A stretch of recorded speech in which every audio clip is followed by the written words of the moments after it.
Okay, something I forgot to mention in my Rogue One review that I just put up on the channel, youtube.com/talkativecarl, is that these spies who got the plans of the schematics of the Death Star to bring to the Rebel base, for the longest time, prior to Rogue One coming out, for the longest time, I remember in A New Hope with Mothma mentioning, I'm pretty sure it was Mothma who mentions that many Bothans died getting these plans. And I'm thinking like, oh, it's some alien race or something. No, these are just human beings. And it's like, could have just put in like, many spies died. Because what they pretty much were. Spies died getting these plans. It's like, who the fuck is Bothans? I remember I should like look it up, like Bothans. Like, yeah. Let's look it up before I get into the review of New Hope. What the hell is Bothans? I'm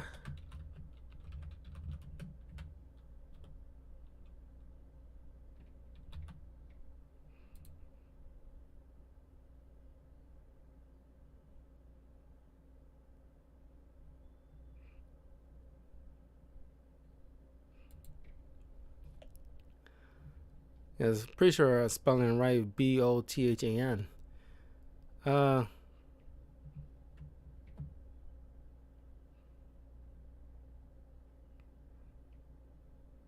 It's like furry mammal creatures, like, I don't know, wolf's head or something. I don't know. Uh,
yeah, I know it wasn't crazy. Yeah, it's all right on the Star Wars Wikipedia. It said during the search for the new Death Star, 24 Bothans sacrificed their lives in order to attain the technical specifications for the space station. Furthermore, they learned that the Emperor himself intended to inspect the Death Star 2, which paved the way for a rebel attack at the unfinished weapon around Endor. Maybe they were referring, what I'm remembering is referring to Death Star 2. But yeah, maybe they were referring to Death Star 2. Maybe that's where I got like confused. So maybe I'm remembering Empire, not New Hope. I was like, well, those times like Bothans, these are a group of people and the spies that got the Death Star, but that's Death Star 1 is what the spies got. Bothans got Death Star 2 plans. I was like, what? Anyway, I'm sorry. I just had to look it up. It's like, didn't make any sense to me. But like, I remember misremembering two different Star Wars spy espionage adventures. Anywho, now this is like a week away for May the 4th. So if you're watching this on May the 4th, May the 4th be with you. It'll be it's fitting that I wrap up the original trilogy on May the 4th. So I'll be reviewing Empire Strikes Back and Return of the Jedi for May the 4th. And then I'll be going right into the Mandalorian seasons and Book of Boba Fett, and then I gotta do I might have to do Mandalorian season 1 and 2 along with Book of Boba Fett, those 3 reviews in 1 week, so I can get into the sequel trilogy, because Obi-Wan series coming out on the 27th, I think, of May. So get like 2 movies on this week, 3 reviews on this week, then because I'll cover Obi-Wan series all at once once the season is complete. But yeah, I won't be finished with the so I probably won't be finished with like the Star Wars reviews until like maybe the 2nd week of June, more than likely. 2nd or 3rd week of June, more than likely. So it's going to be like a fairly long one. If you also include the fact that I gotta make sure I review the entire season of the Obi-Wan series once I wrap up everything else. And this includes Resistance. I never seen Resistance, so it'll be my first time even watching that. But it's a part of this, like right after the sequel trilogy, or before sequel trilogy. Anyway, New Hope, right at getting these plans from the Death Star, and Vader's boarding the ship where Princess Leia is on, and she hid the plans on R2-D2. Him and C-3PO jettison off using a escape pod, lands on Tatooine to search for Obi-Wan Kenobi.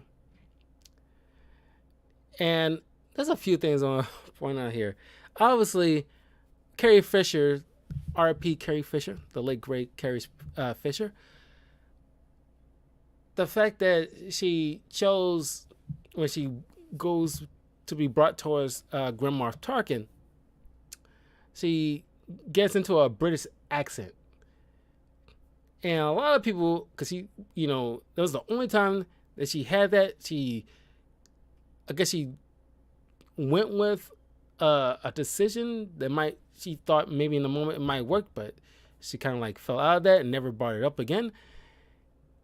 But that was weird. It's like, to this day, man, that's so weird. Like I recognize your stance on the bottom board.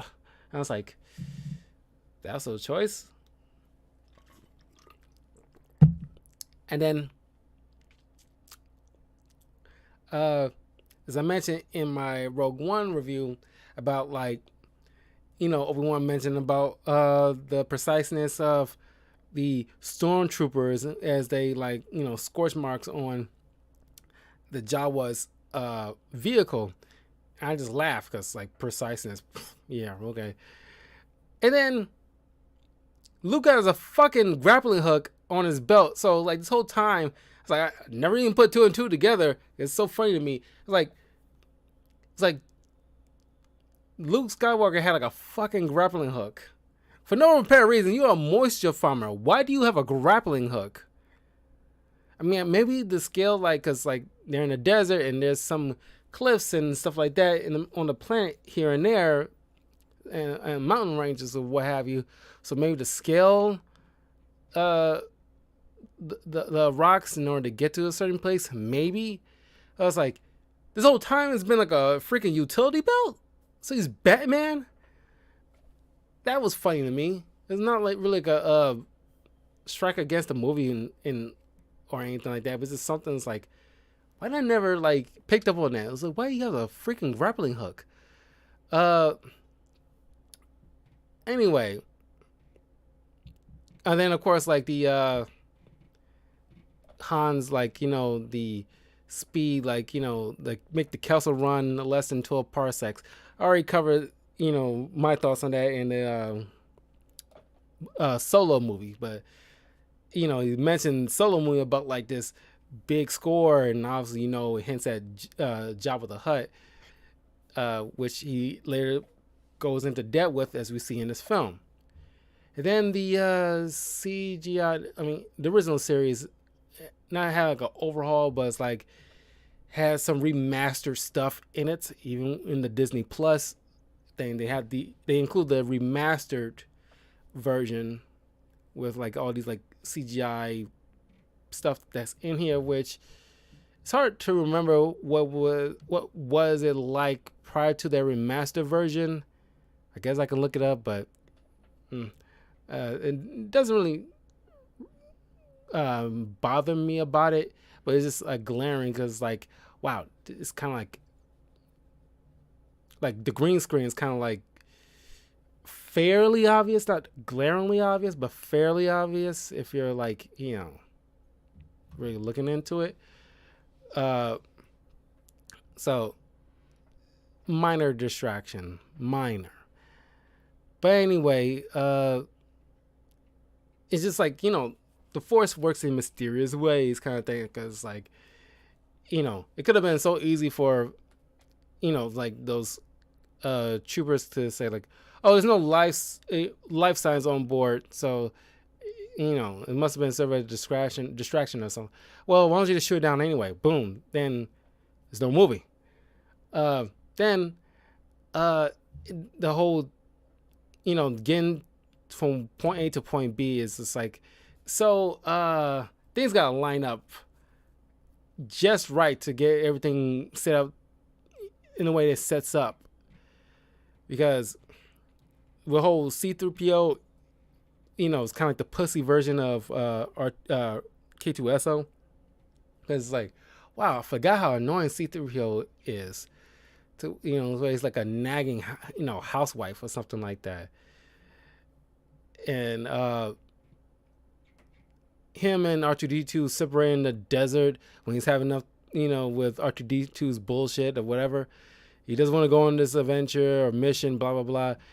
They get separately captured by they go their separate ways, but they end up getting captured by the same Jawas, be put back back together, just to be found by Uncle Owen and Luke,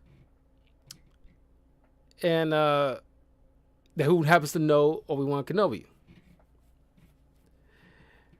And you get to hear like the John Williams, man, like because there's certain shots when like because man, a lot of people like like Family Guy and Robot Chicken really like had their little fun with the Star Wars franchise.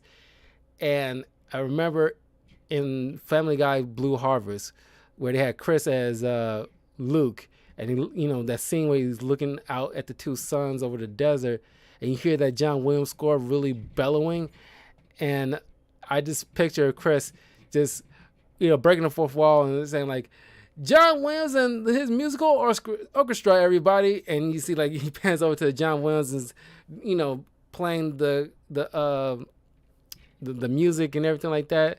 And he's like, now do the thing for the People's Court. Dun, dun, dun, dun, dun, dun. That's what it's like bringing to my head. There's a lot of stuff. A lot of time went by when people can poke fun at Star Wars and do parodies and stuff like that, and it's kind of like brings it up to the surface for me here and there. But it really does not break away from my enjoyment of the original trilogies. Like, it's so good, and it's ironically is written and directed by George Lucas, who did the prequel trilogy. And it's like, maybe the fame, I want to say the fame got to his head, was like he got so much notoriety from this franchise. So by the time the prequel trilogy, was being set up, nobody's telling him no or questioning him or like offering any kind of insights or yes, just giving him more yeses than nos to certain decisions, because he made the original trilogy. Why question that? And it's like he lost a step here and there, some point along the way, because like, maybe he had more oversight because he was like I want to say a fairly new director, but he wasn't George Lucas yet at that time. It's just like with Michael Bay and like the movie The Rock with like Nicolas Cage and Sean Connery. This is before Michael Bay became Michael Bay. So now like, oh, you're new to this. So we're going to tell you, the studio's going to tell you what to do and like rein you in, and you're not going to go fucking crazy unless you blow up, in a major way. So then you can just get a blank check from that point on, just like with the Russos. Did great one of these TV shows like Community, I think it was, before you get handed the reins with the Avengers movies, where you get to write a blank check to get all this crap that you want. So it's like, but then some directors go off the freaking rails, and then you end up like Shyamalan here and there, or Michael Bay here and there. But anyway, and you get like, Luke Skywalker. He you're definitely Anakin's son, because he get very whiny. Like, I was gonna go to a body station and get some power converters. And it's like, wow, man, that whininess runs in that family very hard. It's hard to not see that, or hear that, I should say.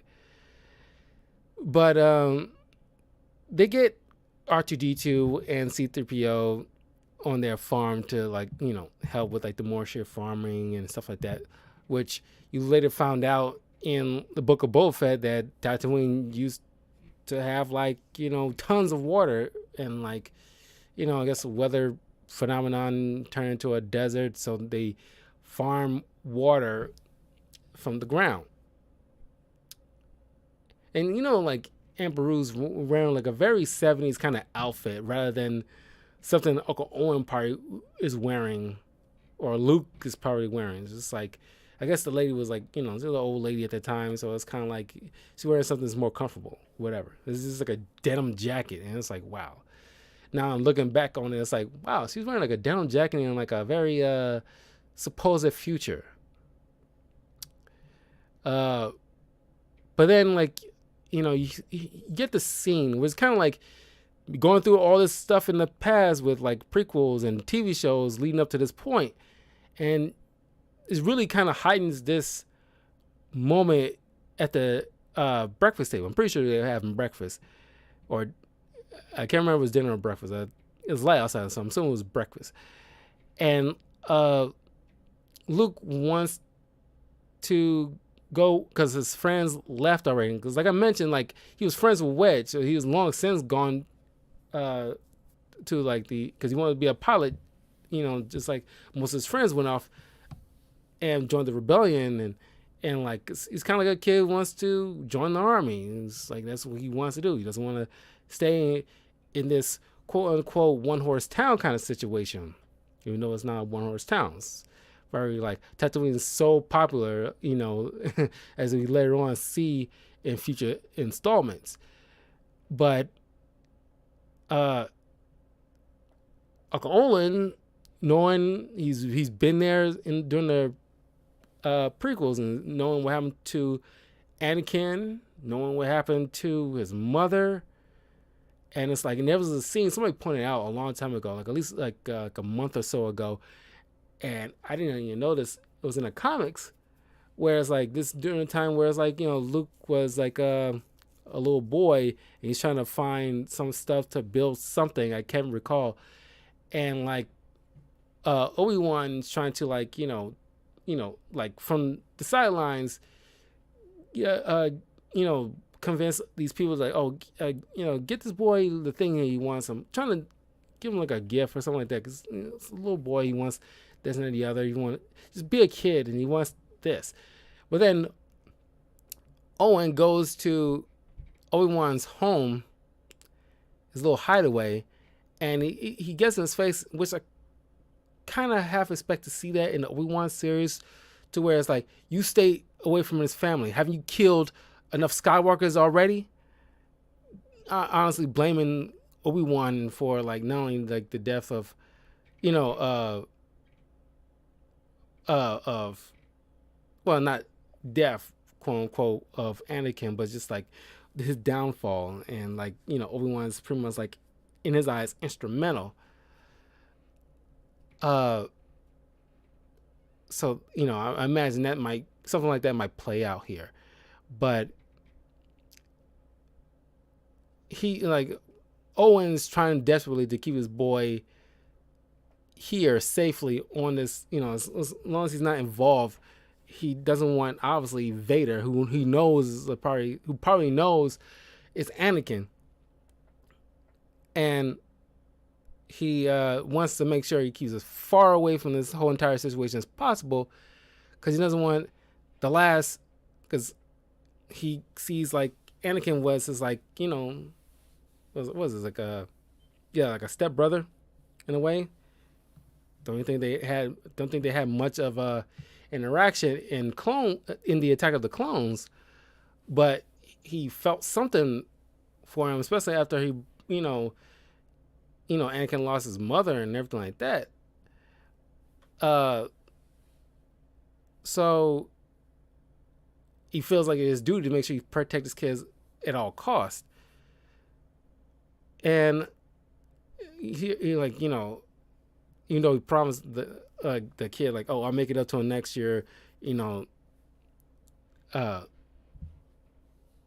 and Beru mentions like, like, you gotta let him grow up. He doesn't want to like stay here. It's like, he got too much his father in him, which he's seen in the Obi-Wan series trailer, where you see the boy like playing pilot and everything like that. It's like, he got too much of his father in him. And Owen's like, and that's why I'm worried. That's what I'm worried about. And it's like, obviously he's afraid of, that kind of, how easily Anakin got influenced. He refused to have like another Vader situation with Luke. So, R2-D2 runs off trying to find Obi-Wan. That's his like primary goal right now, as instructed by Princess Leia. Which, by the way, another little thing, it's like, they call it like Princess Leia. A lot of them pretty much, I'm pretty sure maybe like later on after in Empire and so forth, they say Leia, but in New Hope, a lot of people say Princess Leia. I was like, Leia. And then like another thing, where it's like, I think Mark Hamill, I love Mark Hamill to death, but it's like during the whole celebration, he's, you can subtly hear him shout out as like he runs to hug Leia. It's like, Carrie. You hear him say Carrie. It's like you got too excited and forgot to say Leia. But that was like a glaring like oversight. It's like, I mean, what I'm mentioning right now is very nitpicky stuff, but this is like for years of understanding Star Wars, especially recently, me going over everything. It's like a glaring, not glaring, but it's like very like, oh, this is like weird, the Leia, Carrie, the sharpshooting stormtroopers. But so Luke goes out with C-3PO to go find R2-D2. They get ambushed by the Tuscans, which another glaring thing, calling sand people. This is in the 70s, so like, don't flip your fucking lid. They're calling these people like, these alien sand people. Obviously, kind of like not subtle, but it's kind of like racial, somewhat racial tones to them, sand people, which we just kept on calling them Tuscans from here henceforth. So you got ambushed by the Tuscans. Obi-Wan comes, save them. And then another little thing where it's like, I don't remember owning a droid. And it's like, technically he's right. He didn't own R2-D2, but he was with them a lot during the Clone Wars. So yeah, so it's kind of like I kind of wish in the Clone Wars they kind of did something to kind of make that match up, like they did with a handful of other stuff, to where it's like maybe he didn't have much interaction with R2D2 to make any kind of, because it seemed like they made it, like R2D2 had time with Obi-Wan Kenobi, a fairly significant one. So it kind of doesn't line up to where it's like, because he should very least recognize R2D2. So that kind of thing is, there's a disconnect there in my eyes. But they go back to Obi-Wan's home, and he mentions about the Clone Wars, which we didn't realize how massive Clone Wars is gonna be in the future when they finally did Attack of the Clones and then the Clone Wars show. And he mentions about how, like, your father was a Jedi. He was my apprentice, he's my friend, but he's got, like, killed by Vader, who turned to the dark side, which he kind of like to do a thing where it's like, we already find out in Empire, but spoiler for Empire, it's gonna be a massive spoiler for Empire, which I can't believe anybody who, unless you're like 5 years old or younger, you probably have not seen like a Star Wars film, at least the original trilogy, to avoid being spoilers, but I'll say it anyway. But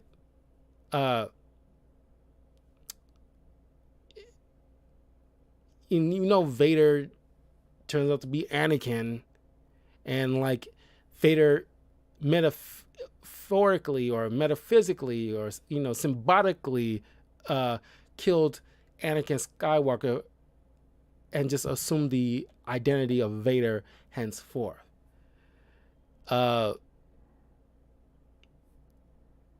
So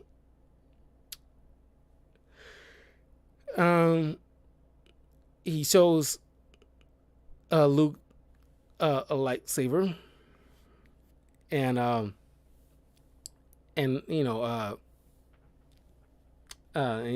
going over like the Princess Leia message and everything like that,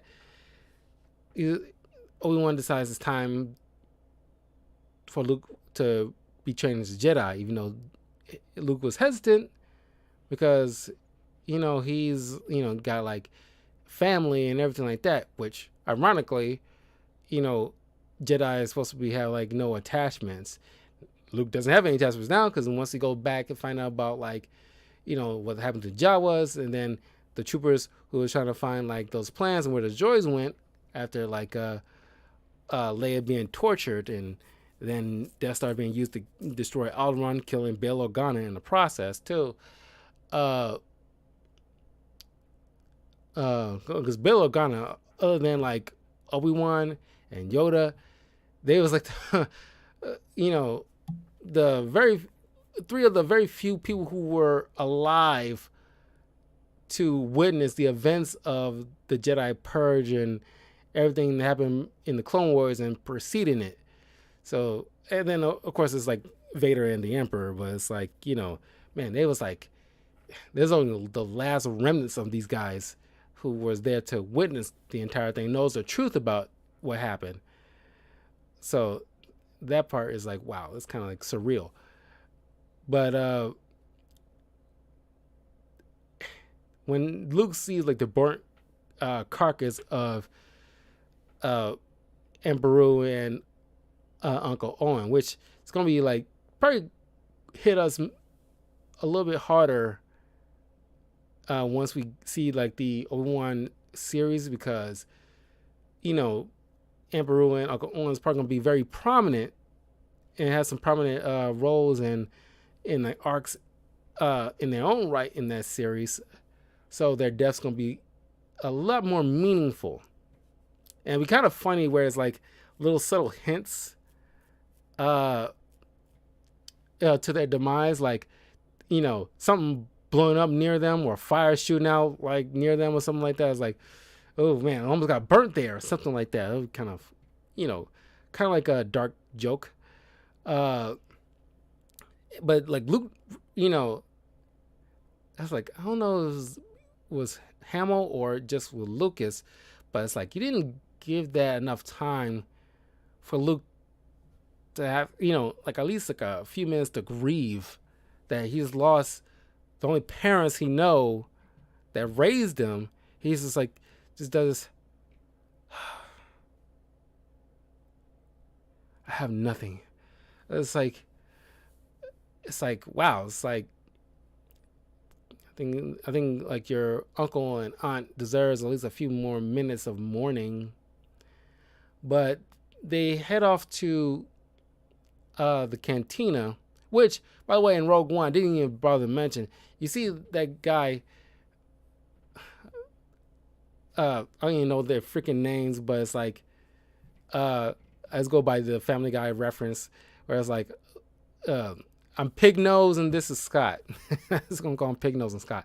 Pig Nose and Scott, you see them in Rogue One. Obviously, they escaped that whole devastation in on Jeddah and Rogue One, and they end up on Tatooine to a bar. So they like, they get their one of them get their arms cut off. Like, dude, you just escaped a massive, devastating, uh, uh, attack. It's like how, it's like,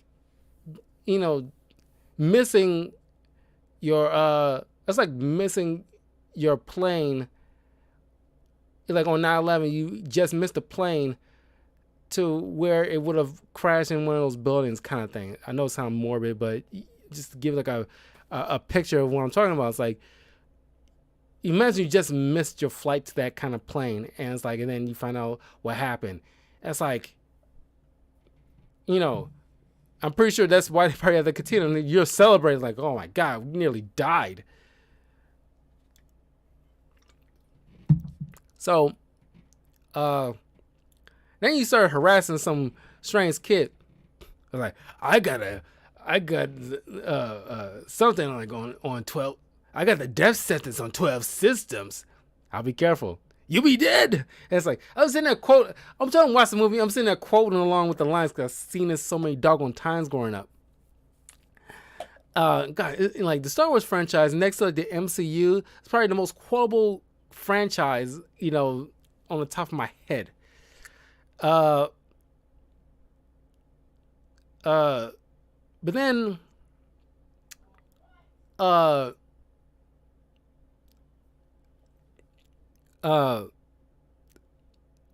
comes and steps in and like, deals with those guys. But then like you forget how like subtle racist stuff that's in Star Wars. Sand people, we don't let their kind in, pointing at the droids. Droids really have no freaking rights, and they, whether they have rights or not, like treat them like trash, literally. And then like, the aliens species, the part of Hera from Rebels, her species, forgot their species name, but they call them tailheads. And more often than not, you see them in like roles like very, like sex slaves. Excuse me. And it's like, holy shit. And then you got slavery. And it's like, holy shit, there's some racist shit going on in Star Wars. It's like, holy shit. We see all that running together. It's like, my God. It's like, why is so much racist shit in Star Wars? Then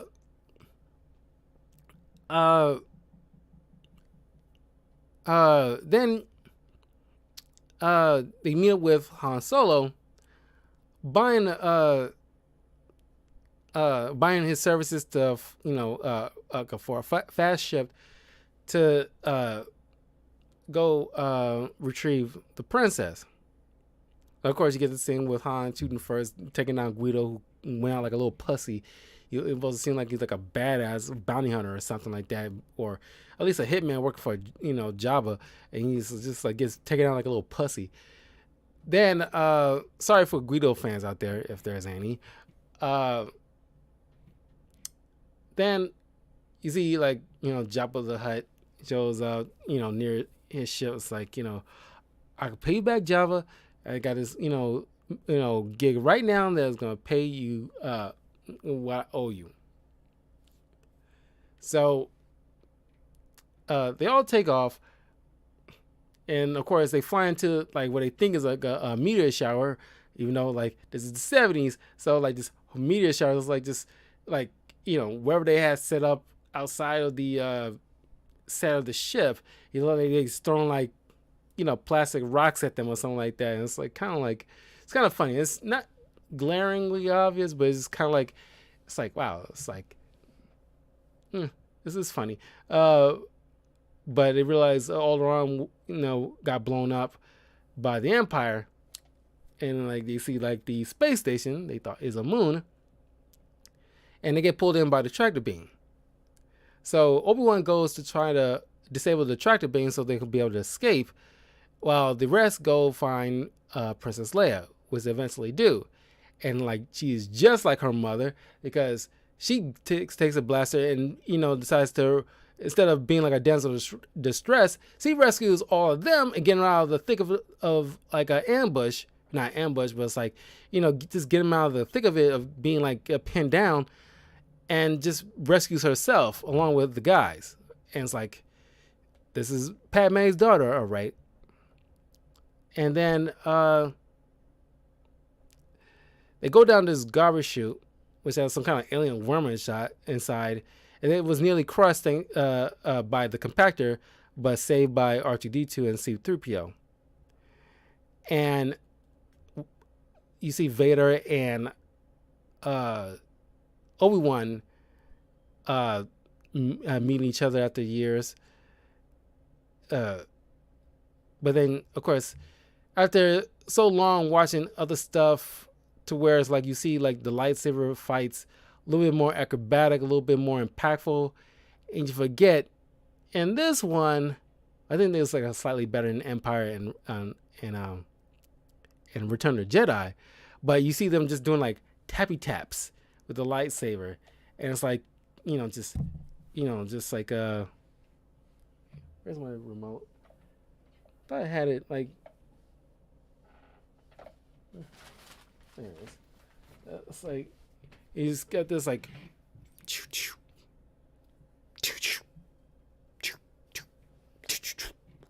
and it's like, wow, that's a far cry from like the more acrobatic style. Which you gotta hand to Lucas in the prequel trilogy.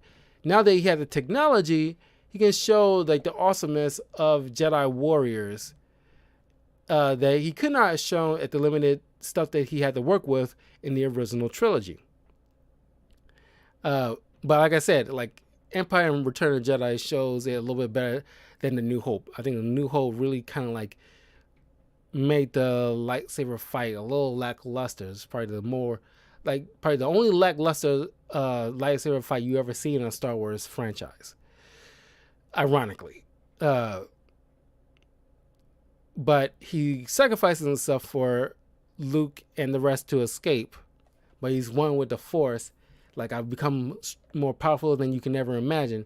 Which you see that play out from, Yoda probably taught him to have to commune with the dead and become one with the Force and become a Force ghost, just like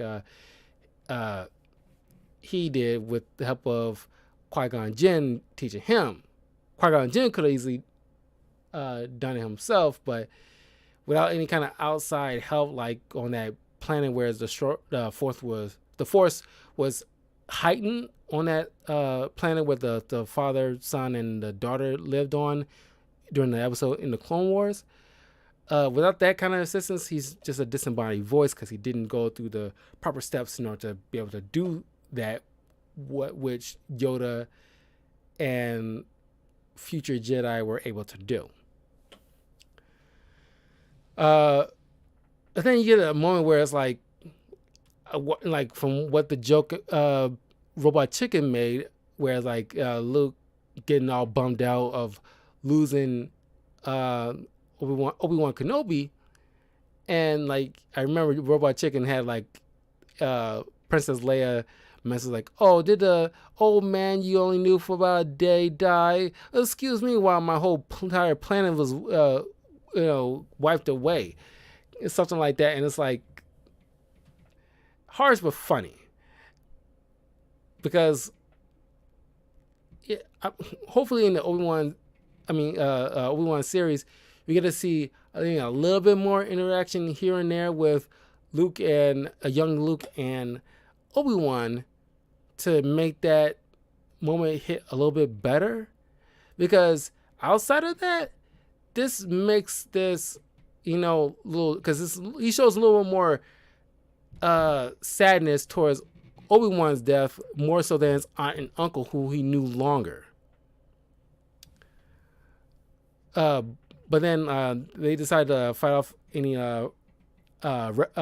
Imperials trying to chase after them, and they escaped towards Yavin 4 to the Rebel base, which they brought in the schematics to the Death Star plans, know about the exhaust port, hidden that, and Luke became one of the fighter pilots. And I'm thinking to myself, okay, I know they need as many manpower as they can get because they are outnumbered compared to the Empire. But it's like, and Luke, yeah, he's a skillful pilot, not unlike his father. But it's like, he still needs some fair bit of training in order to become a military pilot. No matter how gifted prodigy you are, you still need to be able to, handle yourself. You have some training behind it to make it more efficient. And also, by the way, I didn't bother to mention this when Jabba went to go talk with Han. You get to see inserted Boba Fett there, and it's like you don't see any kind of antagonistic kind of thing between these two, but it's like they treat Obi-Wan and Boba Fett as bitter rivals or enemies or something like that.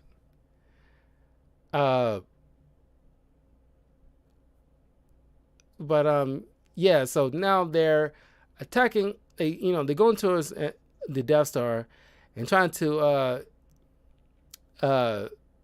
take it out. And you get Red Leader standing by, Red 5 standing by, and then once again, remember Family Guy making fun of this, and you get Big Red standing by, Red Fox standing by, Simply Red standing by, Red October standing by, and Mary Lou Retton standing by, and it's so doggone funny.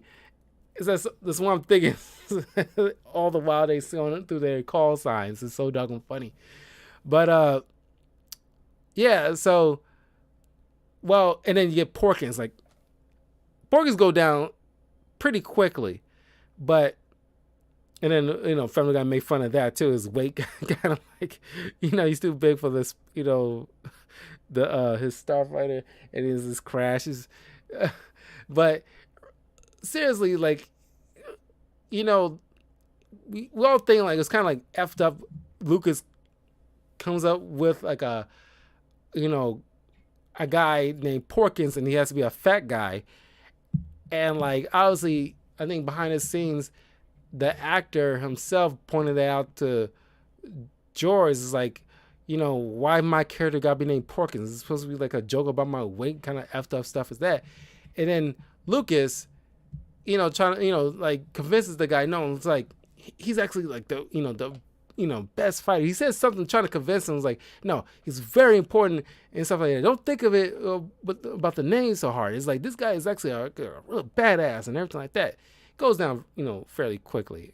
It's not immediately, but he's one of the first few that goes down. And of course, they're tangling with Vader. And from what you see in Rebels, it's he takes out an armada nearly by himself. Is how skillful Anakin is as a fighter. It wasn't until thanks to intervention of Han and the Millennium Falcon, kind of really surprising him, he would have took it down Luke, but even he noticed how Luke was kind of in tune with the Force. And thanks to some minor Force training with Obi-Wan, he's a little bit more in tune. He's feeling the force, and he used that to blast the exhaust ports and take out the entire station along with Tarkin. Uh, so then Vader's kind of like reeling in space. Eventually he gets picked up, but it's like, you know, normally there's no way to outwit Vader in like a in an aircraft. You definitely have to catch him by surprise in order to get like a leg up. But they head back to celebrate in Leia presents Han and Luke with medals of for heroism. But it's like I recall Rise of Skywalker, and like they handed Chewie a medal that he didn't get in A New Hope, and it's like that was like a definitely glaring oversight, which they tried to make it meaningful, but at this point it's like, especially after Princess Leia died, and it's like, what? It's like what's the point of getting his medal now after all these years? But that is Star Wars: The New Hope. And it's still pretty solid. I know people like rave about Empire, and Empire is like one of the best movies ever created. One of the best movies of all time. But personally, I rank out of the original trilogy, I rank Return of the Jedi higher than Empire, when New Hope is like right below Empire. Personally, I know how great Empire is, but that's how my personal take on it is. Like so much, it's like a culmination of what led up to this point in Return of the Jedi. Is how I just, it hits me more than Empire did. But yeah. Look forward to next week where I cover Empire and Return of the Jedi. Give you my thoughts on those. And leave a comment below. Let me know what you thought of Star Wars: A New Hope. And I will see you guys later. Peace.